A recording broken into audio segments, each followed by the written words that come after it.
أشهد أن لا إله إلا الله وحده لا شريك له وأشهد أن محمدا عبده ورسوله. قال الله تعالى في كتابه الكريم يا أيها الذين آمنوا اتقوا الله حق تقاته ولا تموتن إلا وأنتم مسلمون. أما بعد فإن أصدق الحديث كتاب الله وخير الهدي هدي محمد صلى الله عليه وسلم وشر الأمور محدثاتها وكل محدثة بدعة وكل بدعة ضلالة وكل ضلالة في النار. Saudaraku seiman, azani Allah wa yakum, kita melanjutkan pembahasan kita itu hadis-hadis sahih at-targhib wa tarhib. Sekarang kita masuk ke bab yang baru, bab at-tarhib minal kalam ala khala. Bab ancaman dari berbicara saat buang air. Hadis 155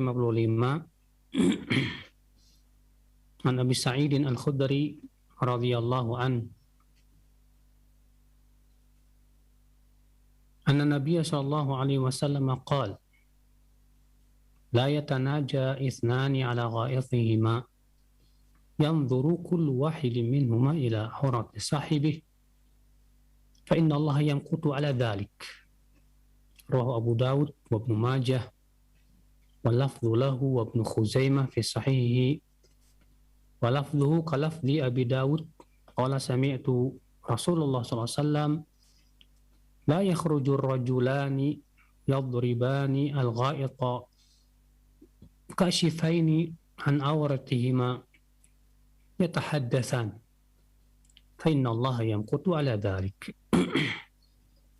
Rawahu kulluhum min riwayat Hilal bin Iyad atau Iyad bin Hilal an Abi Sa'idin. Dari Abu Sa'id Al-Khudri bahwasanya Nabi Shallallahu alaihi wasallam ia bersabda, janganlah dua orang ngobrol saat buang air di mana setiap mereka melihat kepada kemaluan temannya, aurat temannya. Karena sesungguhnya Allah membenci itu. Dikeluarkan Abu Daud dan Ibnu Majah dan ini lafaz Ibnu Majah. Demikian pula Ibnu Khuzaimah di dalam sahihnya. Dan dalam lafaz Abu Daud itu dengan lafaz la yakhrujur rajulani yadribani al-gha'it. Janganlah dua orang keluar untuk buang air, ya dua-duanya membuka aurat dan ngobrol. Artinya dua-duanya bisa melihat aurat temannya. Karena sesungguhnya Allah membenci tentang hal itu. Hadis 156 juga sama. Wa an Abi Hurairah radhiyallahu anhu qala Rasulullah sallallahu alaihi wasallam la yakhruju ithnani ila al-gha'it fayajlisan yatahaddatsani kashifaini an awratihima fa inna Allah yamqutu ala dhalik. Rawahu Tabrani fil Awsat bi isnadin layyin. Janganlah dua orang ya, baik laki-laki maupun wanita ya, keduanya keluar untuk buang air, dan ketika buang air keduanya ngobrol dan terlihat auratnya, artinya mereka bisa melihat aurat temannya, maka sesungguhnya Allah membenci hal itu. Ikhwatal Islam, hadis ini menunjukkan ya, yang pertama wajibnya menutup diri dari pandangan manusia saat kita buang air. Ya, kenapa? Karena yang dilarang di sini adalah dua-duanya bisa melihat aurat temannya. Nah, bagaimana kalau misalnya ada dua orang ya, buang air dan di WC yang seperti di zaman sekarang ya, masing-masing WC dan tertutup, di mana temannya itu tidak bisa melihat aurat teman yang lain, ya, dibatasi oleh dinding atau tembok, ya, sehingga tidak bisa melihat aurat temannya. Nah, kemudian mereka ngobrol saat mereka itu, bagaimana itu hukumnya? Sebagian ulama berpendapat bahwa ngobrol saat buang air itu makruh. Ya, seperti Imam Nawawi rahimahullah mengatakan, karahatul kalam ala qada'il hajah muttafaqun alaih. Makruhnya berbicara saat buang air itu sesuatu yang disepakati oleh para ulama. Ya. Kalau ashabuna, berkata ashab kami, wa yastawi fil karahah jami'u anwa'il kalam. Dan sama saja hukumnya makruh semua pembicaraan. Wa yustathna mawadhi'ud darurah bi an ra'a dariran yaqa'u fi bi'r aw ra'a hayya aw ghairaha. Namun dikecualikan di tempat-tempat yang sifatnya darurat, kata beliau, atau dibutuhkan. Seperti dia melihat ya orang buta yang mau masuk ke sumur karena nggak lihat, atau melihat ular atau yang lainnya, ya. Maka yang seperti ini tidak makruh berbicara, kata beliau. Demikian dalam Majmu' Fatawa di jilid 2 halaman 88. Kemudian saudaraku sekalian, apabila ketika kita buang air besar dan kita tidak membuka aurat kita di depan teman kita, artinya tidak terlihat. Apabila kalau berbicara itu terdapat padanya zikir kepada Allah, maka para ulama menyatakan jelas ini juga makruh. Karena berzikir di dalam ya, tempat-tempat seperti itu sangat tidak baik sekali. Maka dari itu saudaraku sekalian, azani Allah wa iyyakum, ya. Hadis ini menunjukkan bahwa kalau kita sebatas ngobrol aja ketika buang air tanpa melihat aurat saudara kita, itu hukumnya makruh. Dan kaidah mengatakan sesuatu yang makruh boleh dilakukan ya saat ada hajat, keperluan. Adapun kalau tidak ada keperluan sama sekali, tidak ada hajat, maka pada waktu itu ya tidak boleh, artinya makruh untuk berbicara. Tapi kalau misalnya ya, di mana dua orang ini saling bisa melihat aurat temannya, maka ini hukumnya haram. Maka ini hukumnya apa? Haram. Tidak diperbolehkan, karena melihat ya, aurat sesama laki-laki atau sesama wanita itu diharamkan oleh Rasulullah SAW. Ya. Ini ikhwatul Islam, azani Allah wa iyyakum. Makanya Nabi SAW ya kalau mau buang air tuh pergi jauh, nggak kelihatan orang. Ya, sebutkan dalam riwayat Abu Daud demikian. Bahwa Nabi SAW ya, Al-Mughirah bin Syu'bah berkata, kuntu ma'an Nabi SAW fi safar fa'atan Nabi SAW hajatahu fa'ab'ada fil madhab. Aku pernah bersafar bersama Nabi SAW. Lalu Nabi SAW ingin buang air, lalu beliau pun pergi jauh, nggak kelihatan. Ini saudaraku sekalian adab yang harus diperhatikan ya di dalam masalah buang air. Baik, kita masuk ke bab selanjutnya, bab at-tarhib min isabatil baul al-thawb wa ghairahu. Ancaman dari air kencing yang mengenai baju ataupun yang lainnya. Wa adamil istibra' minhu, dan tidak berhati-hati dari air kencing. Ya, ketahuilah saudaraku sekalian, air kencing manusia dengan ijma' para ulama dan kotoran manusia dengan ijma' para ulama itu adalah hukumnya najis. Ya. Maka najis kalau mengenai baju kita, ya menyebabkan apa yang terjadi? ya, kerusakan dalam ibadah kita. Maka kewajiban kita tentu adalah untuk berhati-hati dari najis. Nah, di sini beliau membawakan hadis yang ya menunjukkan ancaman bagi mereka yang tidak berhati-hati dan tidak peduli dengan najis. Hadis 157 an Ibni Abbas radhiyallahu anhuma anna Rasulullah sallallahu alaihi wasallam marra biqabraini faqala innahuma la yu'adzabani wa ma yu'adzabani fi kabir bala innahu kabir amma ahaduhuma fakana yamshi bin namimah wa amma al-akhar fakana la yastatiru min bawlih. Rahul Bukhari wa hadha ahadu alfadhihi wa Muslimun wa Abu Dawud wa Tirmidzi wa Nasa'i wa Ibn Majah.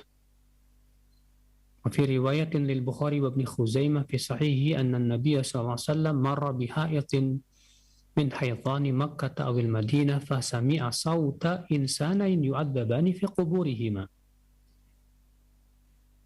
Faqala an-nabiy sallallahu alaihi wasallam innahuma la yu'adzaban وما يعذبان في كبير ثم قال بلى كان أحدهما لا يستتر من بوله وكان الآخر يمشي بالنميمة.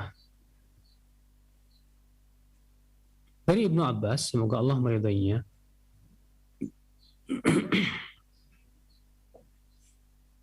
bahwasanya Rasulullah SAW melewati dua kuburan. Itu kuburan musyrikin. Maka Nabi SAW bersabda, innahuma la yu'adzaban, sesungguhnya keduanya sedang diadab. Wa ma yu'adzabani fi kabir, padahal keduanya ya diadab bukan dalam perkara yang dianggap besar oleh mereka. Bala innahu kabir, ya padahal itu besar. Padahal itu apa? Besar.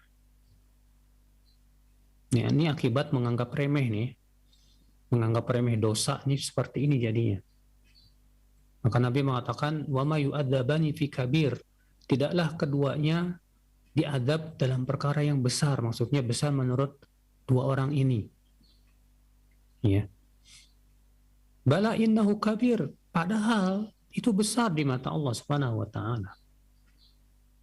Makanya jangan sekali-kali kita menganggap remeh dosa, saudaraku. Sebagian ulama ini ada yang mengatakan seperti Ibnu Qudamah, demikian pula Imam Ghazali, bahwa dosa kecil itu menjadi dosa besar ketika kita meremehkannya. Ketika kita meremehkan dosa kecil, itu menjadi besar di mata Allah Subhanahu wa taala. Baik, kita lanjutkan. Amma ahaduhuma fakana yamshi bin namimah. Adapun yang pertama, maka ia berjalan untuk mengadu domba. Ya subhanallah, ya namimah itu artinya mengadu domba dengan cara si A datang ke si B. Ya. Dan kemudian mengatakan bahwa si C itu menjelek-jelekan kamu itu secara dusta. Lu datang ke si C dan mengatakan si B menjelek-jelekan kamu. Akhirnya tadinya B dan C tidak musuhan, gara-gara itu jadi musuhan. Ya. Dan ini dulu dilakukan oleh Belanda ya, untuk melawan para pahlawan-pahlawan Indonesia dalam melawan penjajah itu. Dan cara seperti ini terus dilakukan. Ya, untuk melemahkan lawan dengan cara mengadu domba mereka. Bagaimana caranya supaya mereka ini saling menyerang, saling berlawanan, sehingga akhirnya mereka saling pecah belah. Itu dengan cara diadu domba, saudara. Ya. Subhanallah. Nabi Shallallahu Alaihi Wasallam mengatakan bahwa keduanya sedang diadab, dan tidaklah keduanya diadab dalam perkara yang dianggap besar oleh mereka. Lalu Nabi Shallallahu Alaihi Wasallam mengatakan, iya, keduanya adalah besar. Artinya besar di mata Allah Subhanahu Wa Taala. Adapun yang pertama, kata Nabi Sallallahu Alaihi Wasallam, ia berjalan untuk mengadu domba. Na'udzubillah. Kerusakan mengadu domba itu berat sekali. Wa amal akhar fakana la yastatiru min baulih. Adapun yang kedua, ia tidak menutupi diri dari air kencingnya. Kadang ada orang ya, kalau kita lihat ya, suka supir-supir truk gitu, ya kencing aja, kemudian terkadang nggak cebok, bahkan terkadang juga tidak peduli dengan percikan air kencing, apakah mengenai dirinya atau tidak. Dia juga tidak hati-hati. Ini bukan hanya sebatas kepada sebagian orang, tapi kepada semua orang. Hati-hati saudaraku sekalian, jangan sampai kita sembarangan ketika kencing dan tidak peduli dengan percikannya. Ternyata itu sebab kita diadab dalam kubur kita. Na'udzubillah. Diriwayatkan Bukhari, dan ini salah satu lafadznya, dan Imam Muslim juga, Abu Daud, Tirmidzi, Nasai, dan Ibnu Majah. Dan dalam riwayat Bukhari dan Ibnu Khuzaimah dengan lafadz bahwa Nabi SAW melewati sebuah kebun dari kebun Mekah atau Madinah, lalu mendengar suara dua orang yang sedang diadab di kuburnya. Lalu Nabi SAW bersabda, sesungguhnya keduanya sedang diadab, dan tidaklah keduanya diadab dalam perkara yang besar. Lalu Nabi bersabda, ya, keduanya itu, Nabi bersabda, ya, salah satunya tidak menutupi diri dari air kencingnya, dan yang kedua berjalan untuk mengadu domba. Ya. Al-hadis, artinya hadis ini ada kelanjutannya. Itu kelanjutannya bahwa Nabi SAW mengambil pelepah kurma lalu disobek menjadi dua, lalu kemudian ditanam, yang satu di satu kuburan, yang satu lagi di satu kuburan. Lalu kemudian Nabi bersabda, ya semoga Allah meringankan adabnya selama belum kering. Ya, artinya selama masih basah, semoga masih diringankan adabnya. Lalu kemudian sebagian orang berhujah dengan hadis itu, ya, bolehnya menanam pohon. Ya, dengan alasan bahwa keduanya diringankan adabnya karena zikirnya pelepah kurma itu. Dan ini pemahaman banyak dikritik oleh para ulama. Pemahaman yang aneh. Sehingga dengan cara seperti itu kemudian dipahami, oh berarti kalau misalnya ditanam itu pohon, maka pohon itu meringankan adab orang. Ya, dengan keutamaan zikirnya pohon. Kita katakan, ya subhanallah. Berarti kalau begitu ya, kuburan yang paling bahagia penghuninya yang paling besar pohonnya dong. Yang kita melihat di Baqi, di kuburan para sahabat Nabi SAW, tidak ada satupun yang ditanam padanya pohon. Ya. Mereka juga berhujah bahwasanya sebagian sahabat, yaitu Abu Darda, ada yang mewasiatkan supaya kuburannya ditanam pohon. Tapi pemahaman Abu Darda ini sendirian, bertabrakan dengan pemahaman banyak para sahabat. Nah, Nabi SAW, ya itu pun juga kalau kita perhatikan, hadis ini tidak mendukung pemahaman mereka. Kenapa? Karena Nabi SAW yang beliau ambil itu pelepahnya, bukan pohon kurmanya. Dan itu pun beliau sobek menjadi dua. Dan pelepah kalau disobek cepat keringnya, saudaraku. Ya. Makanya yang benar bahwa yang dimaksud hadis ini adalah Nabi melakukan itu sebagai syafaat dari Nabi SAW, tentunya dengan izin Allah Subhanahu wa taala.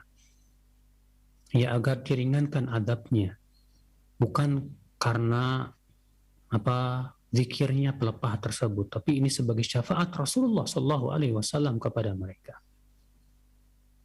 Ya, sehingga tidak bisa dikiaskan dengan mayat-mayat yang lain dalam masalah ini. Ikhwatal Islam, azani Allah wa iyyakum. Hadis ini menunjukkan, akhi, yang pertama, bahayanya tidak berhati-hati dari air kencing. Jadi kalau kita kencing, ya, berusaha bagaimana supaya kita tidak terkena percikan air kencing itu. Ya, dengan cara, ya, kita menghindari tempat-tempat kencing yang bisa menimbulkan percikan kemana-mana. Ya, makanya disebutkan dalam hadis bahwa Nabi Shallallahu Alaihi Wasallam kalau mau kencing itu mencari tempat yang tanahnya itu tidak keras, ya, yang yang tidak mengakibatkan percikannya itu kemana-mana. Atau misalnya kita kencing dalam keadaan menghadap angin yang kencang, mengakibatkan air kencingnya kembali ke kita. Ini juga, ya, tidak dibenarkan. Tentunya saudaraku sekalian, azani Allah wa iyyakum. Maka kewajiban kita, saudaraku, adalah berhati-hati dari air kencing. Jangan menganggap remeh yang namanya air kencing itu. Demikian pula najis-najis yang lainnya. Ya, seorang mukmin, dia berusaha untuk mensucikan dirinya dari apa? Najis. Namun tentunya jangan sampai kepada derajat was-was. Ya, terlalu was-was, ya, yang mengakibatkan akhirnya sedikit-dikit dia cuci bajunya, akhirnya pada basah terus bajunya karena adanya was-was tersebut. Ya. Makanya Nabi SAW untuk menghilangkan was-was, Masya Allah, dalam hadis Nabi kalau habis kencing itu beliau mengambil air, ya, dengan tangannya, kemudian dicipratkan ke celananya. Supaya apa? Supaya menghilangkan was-was. Sehingga ketika kita misalnya merasa kok kayak ada keluar, ya kita ingat itu air yang tadi. Sehingga pada waktu itu was-was pun hilang, saudaraku sekalian, azani Allah wa iyyakum.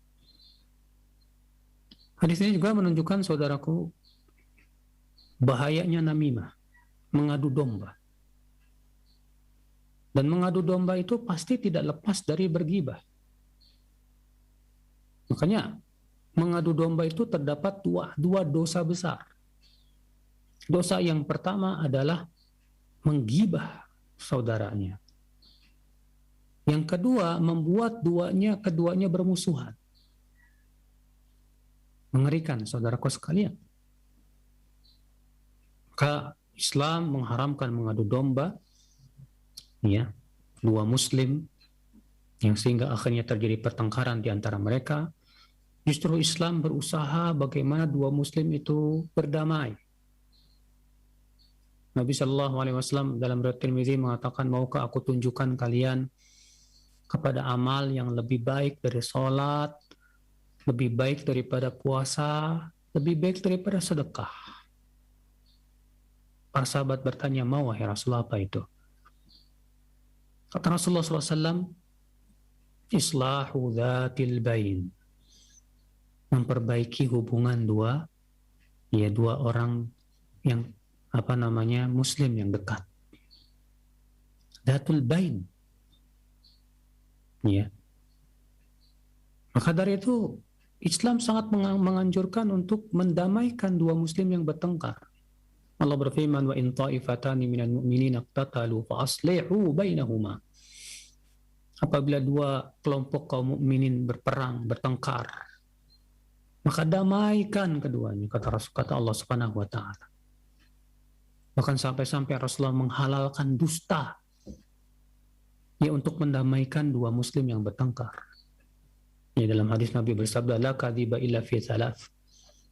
Tidak boleh berdusta kecuali pada 3 perkara. Di antaranya, kata Nabi SAW, mendamaikan dua muslim yang bertengkar. Subhanallah, ya akhal Islam. Maka kalau mendamaikan dua muslim yang bertengkar itu amalan yang sangat agung di mata Allah. Maka ya akhi, menjadikan dua muslim bertengkar itu amalan yang sangat berat, dosa yang amat berat di mata Allah Subhanahu wa taala. Nah ini saudaraku sekalian, azan ya Allah wa iyyakum. Ya. Hadis ini kita ambil faedah yang ketiga yang bisa kita petik, itu isbatu adabil qabr. Penetapan akan adanya adab kubur. Ya. Bahwa adab kubur itu hak, saudaraku. Benar. Jadi kita di kuburan belum tentu istirahat loh. Maksudnya perkataan sebagian orang mengatakan itu di tempat peristirahatannya yang terakhir. Kita katakan yakin dia istirahat di sana. Kalau orang mukmin betul dia akan beristirahat. Ya, disebutkan dalam hadis Nabi SAW bahwasanya Nabi SAW bersama beberapa sahabat lalu lewatlah jenazah mukmin. Nabi bersabda mustarih, dia beristirahat. Kemudian tak lama lewat lagi jenazah orang kafir. Maka Rasulullah bersabda mustarah minhu, ia diperistirahatkan darinya. Lalu para sahabat bertanya, wahai Rasulullah, apa maksudnya mustarih dan mustarah minhu itu? Apa kata Rasulullah SAW? Innal mu'min idza mata istaraha min ta'abid dunya wa nasabiha. Mukmin kalau meninggal dunia, ia istirahat dari kelelahan dan capeknya kehidupan dunia. Wa innal kafir idza mata istaraha minhu al-ibad wal bilad. Sementara orang kafir kalau meninggal dunia, maka beristirahat darinya para hamba dan para negeri. Kenapa? Karena kekafirannya itu akhi menimbulkan kerusakan di muka bumi. Ya. Karena dosa-dosa itu ya akhi, terutama kekafiran itu menimbulkan kerusakan di muka bumi. Allah berfirman, "Dhaharal fasadu fil barri wal bahr." Telah tampak kerusakan di daratan dan di lautan. Bima kasabat aydin nas. Disebabkan oleh perbuatan-perbuatan manusia. Artinya disebabkan oleh apa? Dosa-dosa mereka, kata Ibnu Abbas radhiyallahu anhu. Subhanallah, saudaraku sekalian. Maka dari itu ya, hati-hati. Kita harus berpikir matang-matang. Kalau kita mati, kita akan istirahat atau malah diadab. Karena di alam kubur ada nikmat kubur. Seorang mukmin yang waktu hidupnya dia beriman, beramal saleh, mentauhidkan Allah, menjauhkan kesyirikan, maka ia diberikan oleh Allah kesenangan di alam kuburnya. Ya. Sedangkan orang yang munafik, orang kafir yang tidak beriman kepada Allah, demikian pula para pelaku dosa-dosa besar, maka di kuburnya semakin lelah ia diadab oleh Allah Subhanahu wa taala. Rasulullah SAW diperlihatkan oleh Allah adab-adab kubur. Ya, Rasulullah SAW bersabda ya dalam hadis, ada dua orang yang membawaku. Keduanya berkata, intarik, pergilah. Lalu aku pun pergilah bersama dua orang tersebut. Lalu aku melewati orang yang tidurnya telentang. Lalu ada di sampingnya orang yang membawa batu besar. Lalu orang yang membawa batu itu mengayunkan batu untuk menghancurkan kepala orang yang tidur telentang itu. Lalu diayunkan dan dihancurkan kepala orang yang telentang itu. Lalu batu itu menggelinding, kata Rasulullah SAW. Lalu diambil lagi batu itu. Ketika kembali, ternyata kepalanya sudah bagus lagi. Dihancurkan lagi, demikian. Terus menerus. Subhanallah. Kata Rasulullah, siapa itu? Kata malaikat, intarik, pergi. Lalu aku melewati, kata Rasulullah SAW, ya orang yang ya mulutnya ya disobek sampai ke tengkuknya, lalu matanya disobek lagi sampai ke tengkuknya. Setelah selesai yang kanan, selesai yang kiri, demikian. Setelah yang selesai ini bagus lagi, demikian terus. Mengerikan sekali, saudaraku sekalian. La ilaha illallah.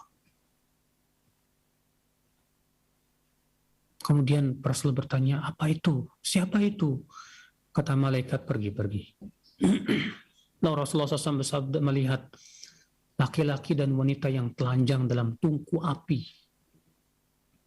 Setiap kali api datang, mereka kepanasan dan menjerit, ingin keluar namun tidak bisa.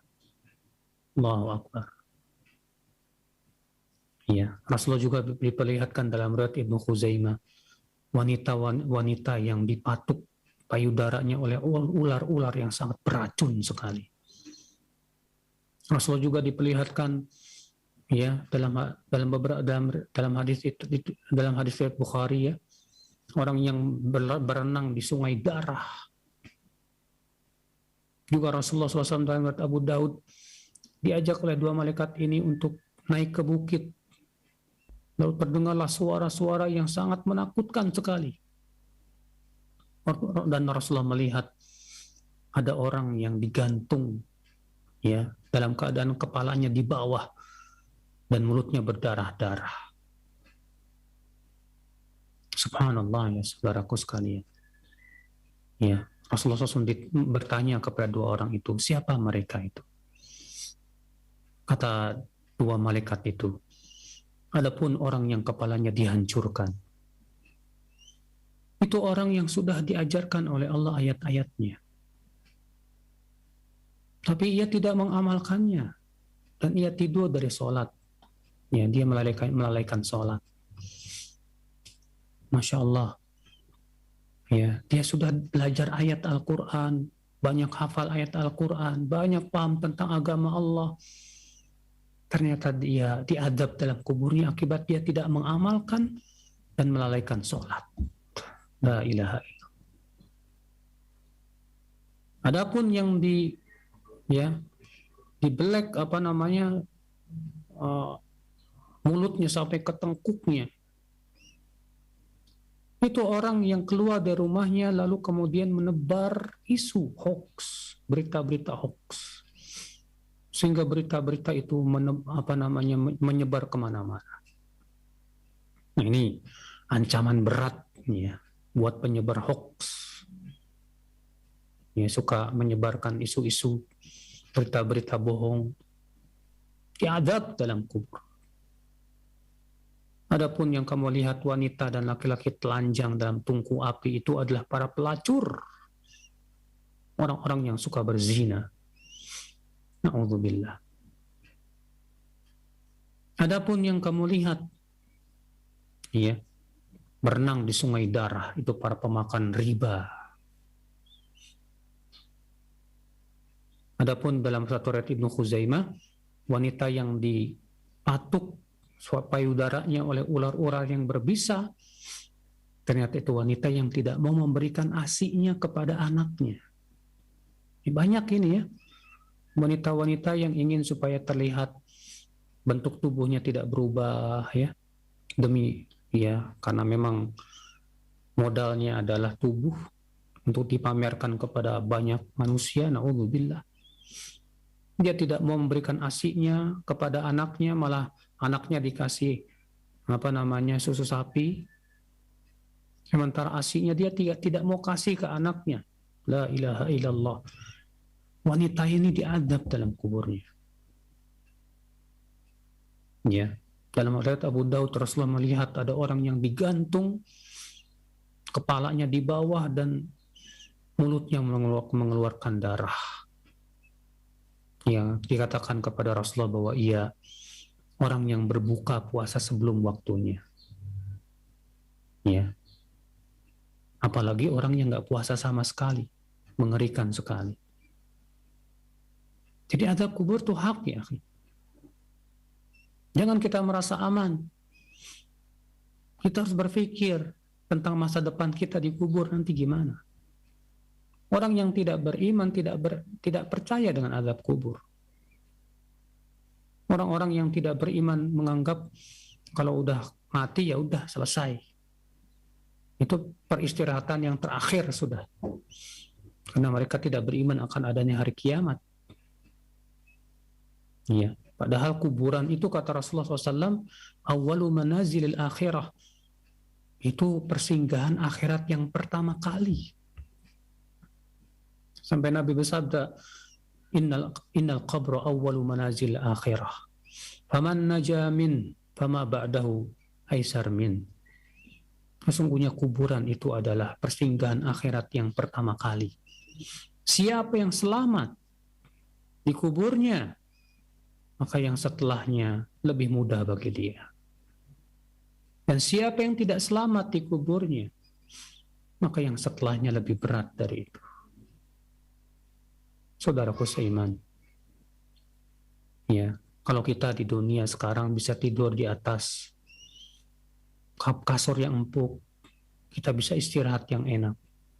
Akankah nanti jadi kuburan kita bisa tidur dengan nikmat juga?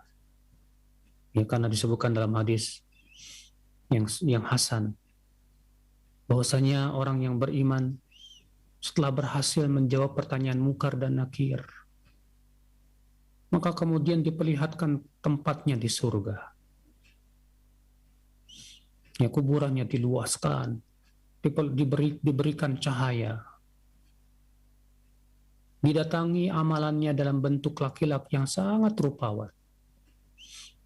Lalu kemudian dikatakan kepada dia, naumatal arus, tidurlah kamu seperti tidurnya pengantin. Akankah kita akan tidur di dalam kubur kita, saudaraku sekalian, ya, dengan nikmat? Ataukah kita malah sengsara dalam kubur kita? Na'udzubillah. Maka kita berlindung kepada Allah dari azab kubur, dan kita berusaha untuk menjauhi semua perkara yang bisa menyebabkan kita diazab dalam kubur kita. Baik, ya, saya kira cukup sampai di sini. Nah. Baik, syukran jazakallahu khair atas materi yang telah disampaikan dari pembacaan hadis-hadis kitab Sahih Targhib wa Tarhib. Mudah-mudahan menjadi ilmu yang bermanfaat untuk kita semua dan menambah keimanan bagi kita semua. Baik, untuk selanjutnya kami buka sesi interaktif, sesi soal jawab bagi Anda para pemerhati sekalian. Baik, kesempatan pertama kami ajukan pertanyaan terlebih dahulu di layanan pesan singkat. Dari penanya tidak sebutkan nama dan tempatnya. Assalamualaikum warahmatullahi wabarakatuh. Ustadz, bolehkah menulis tanggal lahir dan tanggal wafat pada kuburan walaupun hanya dengan papan? Ustadz, mohon jawabannya. Ada dalam riwayat Tirmidzi, ya, dan dihasankan oleh Syekh Albani rahimahullah, bahwa Nabi SAW naha an yuktab alaiha al-kubur. Nabi melarang menulisi kuburan. Ya. Maka apabila telah ada dalil, pendapat siapapun yang bertabrakan dalil, ya, harus dibuang.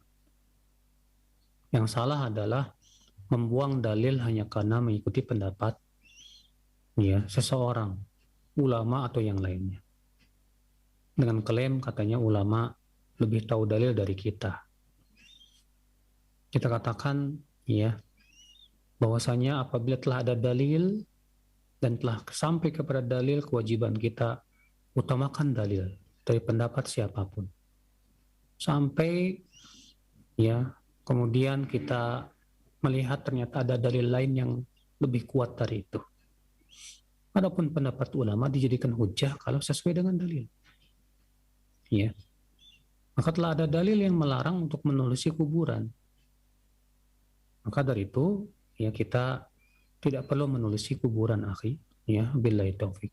Nah, baik, syukran jazakallahu khair atas jawaban Ustaz. Demikian, mudah-mudahan bermanfaat jawaban dari Al Ustaz. Dan selanjutnya ada pertanyaan, kembali tidak disebutkan nama dan tempatnya. Ya Ustaz, bolehkah jika kami sebagai anak-anak berkumpul untuk mengaji dan berdoa bersama untuk ibu yang sudah wafat tanpa kekhususan di hari-hari tertentu Ustaz yang telah ditentukan? Mohon jawabannya. Terjadi ikhtilaf para ulama tentang apakah membaca Al-Quran sampai kepada mayat atau tidak. Iya, itu menghadiahkan bacaan Al-Quran kepada mayat. Ini ikhtilaf para ulama. Imam Ahmad bin Hanbal berpendapat sampai. Hujahnya qiyas. Dikiaskan kepada sedekah, kepada haji. Sebagaimana halnya sedekah sampai kepada mayat, haji juga sampai kepada mayat. Maka apa bedanya, kata Imam Ahmad, dengan baca Al-Quran? Bukankah itu sama-sama ibadah? Iya. Sementara Imam Syafi'i dalam hal ini ada dua riwayat. Ya. Kata Ibnu Katsir, yang paling kuat dari riwayat Imam Syafi'i adalah tidak sampai. Berdasarkan ayat wa allaisa lil insani illa ma sa'a. Seseorang tidak akan mendapatkan kecuali apa yang ia usahakan. Maka saudaraku sekalian, kalau kita melihat Nabi SAW dan para sahabatnya, kita tidak pernah mendengar Nabi SAW menghadiahkan bacaan Al-Quran kepada mayat.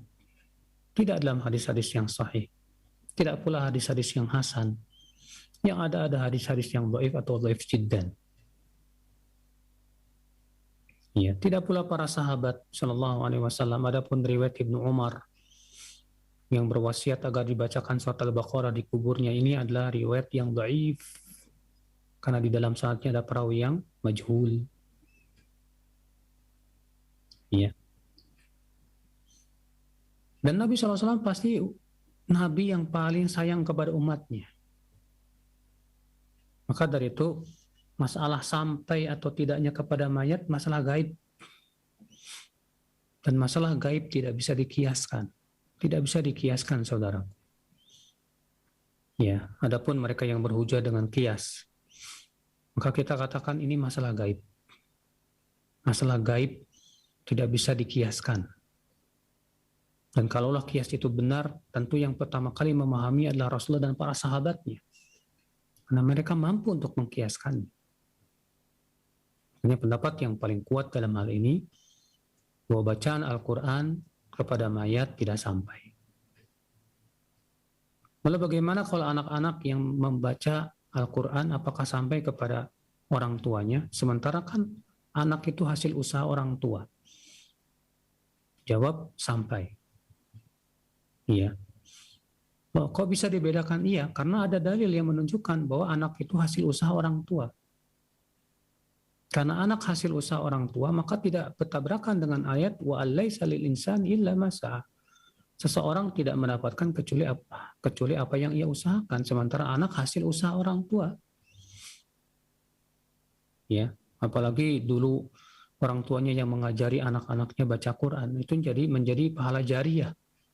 Selama si anak baca Quran, ya selama itu pula pahalanya sampai terus kepada orang tuanya dan mengalir terus kepada orang tuanya. Karena itu ilmu yang bermanfaat, saudaraku. Ya. Nah ini. Kemudian bagaimana dengan doa bersama? Ini yang saya tahu ya dari para masyayikh seperti Syekh bin Baz dan yang lainnya. Ini tidak pernah dilakukan Rasulullah dan para sahabatnya. Ya, maka yang lebih baik kita tidak lakukan itu. Karena ibadah membutuhkan dalil. Ibadah menunggu perintah. Ibadah jangan disesuaikan dengan menurut kita baik. Kenapa? Karena Allah ingin diibadahi sesuai dengan apa yang Allah cintai dan ridhai. Bukan diibadahi sesuai dengan menurut kita baik, karena yang menurut kita baik di sisi Allah belum tentu baik. Ya kita berusaha. Masalah ibadah, ada dalil kita laksanakan. Enggak ada dalil, jangan kita lakukan. Karena ibadah pada asalnya ya tidak disyariatkan. Sampai ada dalil yang menunjukkan bahwa itu disyariatkan, wallahu a'lam. Nah. Nah, baik. Syukran jazakallahu khair atas jawaban Al-Ustaz, demikian. Dan selanjutnya kami ajukan kembali pertanyaan. Nah, ada pertanyaan, ya Ustaz, bagaimana menyikapi orang tua yang masih berbuat kesyirikan? Pernah dinasihati, namun beliau langsung marah-marah, sehingga saya berinisiatif untuk membiarkannya saja dan tidak menasihatinya. Karena saya masih tinggal serumah dengan orang tua, Ustadz. Nah, benarkah tindakan saya yang saya tidak mau lagi peduli dengan apa yang orang tua lakukan? Sikap tidak mau lagi dan tidak mau peduli ini sikap yang juga tidak akan menyelesaikan masalah. Dalam artian ya tetap saja orang tua akan berbuat syirik. Sekarang pertanyaannya kepada saya, dari saya kepada kamu, ridhokah kamu kalau orang tua kamu mati di atas syirik? Iya. Karena orang yang mati di atas syirik selama-lamanya tidak boleh masuk surga. Allah haramkan dia masuk surga. Allah berfirman, "Innahu may yusyrik billah faqad harramallahu alaihi al-jannah wa ma'wahu an-nar." Sesungguhnya siapa yang mempersekutukan Allah, maka sesungguhnya Allah haramkan ia masuk surga dan tempatnya di neraka selama-lamanya. Saudaraku seiman, azani Allah wa iyyakum. Maka saudaraku, ya, kalau kamu sayang sama orang tua kamu, berusahalah nasihati dengan cara yang terbaik. Mungkin kalau kamu ngomong langsung, orang tua marah-marah.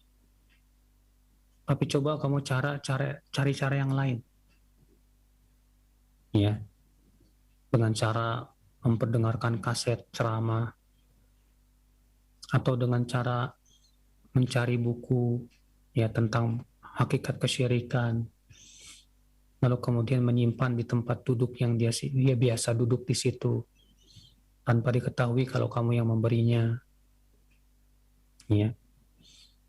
Dan cara-cara yang lain, usahakan sekuat tenaga bagaimana menyelamatkan orang tua dari api neraka. Karena syirik ini mengerikan, saudaraku. Dosa besar yang paling besar, yang pelakunya tidak akan diampuni oleh Allah kalau ia wafat di atasnya selama-lamanya. Nah ini, ya demikian, Allahu a'lam.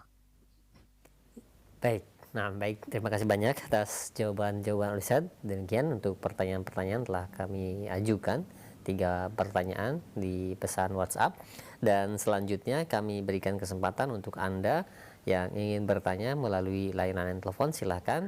Halo. Silahkan. Assalamualaikum. Waalaikumsalam. Dengan Bapak siapa, di mana? Pak Eko, Bengkulu. Silahkan Pak Eko, langsung ke pertanyaan. Bengkulu. Iya, silahkan Pak Eko. Ini Ustaz, saya tuh umur saya sudah 68 tahun. Nah, Sudah itu saya tuh punya utang sekitar 100 juta. Apa kira-kira di pengadilan nanti itu nambah utang 100 juta menjadikan saya masuk neraka? Karena pahala saya diambil semua orang yang pernah tujuh ini. maksudnya Bapak mempunyai hutang 100 juta atau mempunyai piutang? Punya hutang. Oh iya, baik. Kebetulan saya itu kan pemborong, jadi waktu itu saya rugi, hancur. Nah, kira-kira aku di pengadilan nanti, apa kira-kira tuh saya nggak bisa masuk surga? Apa kira-kira ini dihitung ya dengan pahala dan hutang? Iya, nah, baik. Baik. Terima kasih. Assalamualaikum warahmatullahi wabarakatuh. Waalaikumsalam warahmatullahi wabarakatuh. Silakan Ustaz, bagaimana? Assalamualaikum. Pertama, pada asalnya hutang itu perkara yang pasti Allah akan tagih pada hari kiamat. Dan kita akan bayar dengan amalan saleh. Demikian ditunjukkan dalil-dalil. Ya. Namun, ketika kita berusaha sekuat tenaga untuk membayar hutang, dan Allah tahu kejujuran kita dan usaha kita bahwa kita sudah berusaha membayar hutang, tapi qadar Allah keburu meninggal dunia. Maka yang seperti ini, wallahu alam, yang masuk dalam dalil yang disebutkan bahwa Allah akan membayarkan hutang untuknya. Yang jelas ya, kewajiban orang yang punya hutang adalah usaha sungguh-sungguh dan memang jujur dari hatinya bahwa dia memang mau pengen bayar hutang. Iya. Adapun orang yang tidak ada usaha sungguh-sungguh, menganggap remeh hutang, ini mengerikan. Kenapa? Karena dia akan bayar nanti pada hari kiamat dengan amalan soleh dia. Akhirnya dia bangkrut.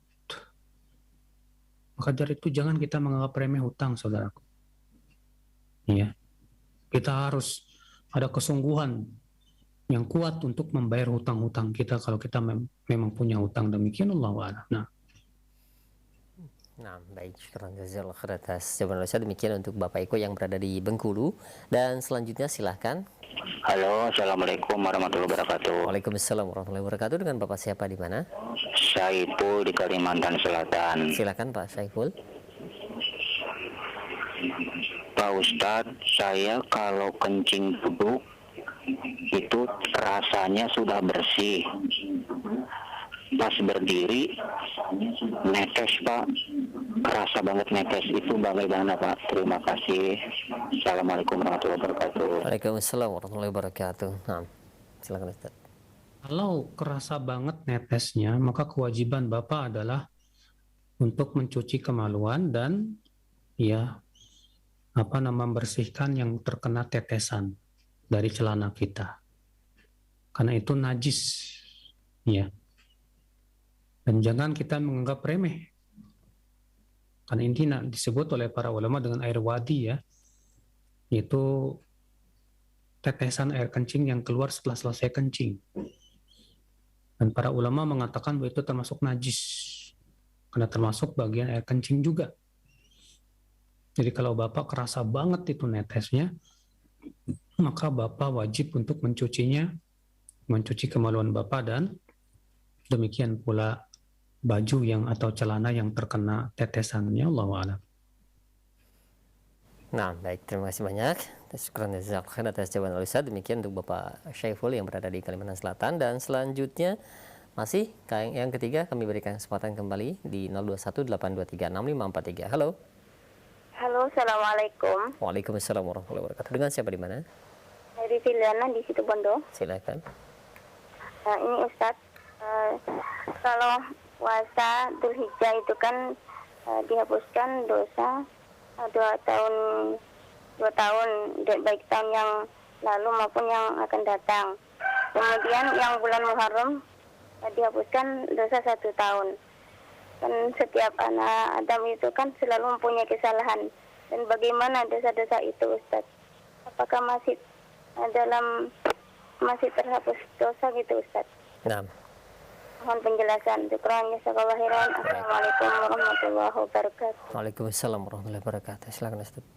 Tadi ada terputus apa ya? Di puasa Dzulhijjah katanya dosa diampuni setahun yang lalu dan yang akan datang. Sedangkan kita tahun yang akan datang tentunya anak Adam pasti banyak berbuat dosa dan kesalahan. Apakah tetap akan diampuni walaupun dosa terus berjalan, Ustaz?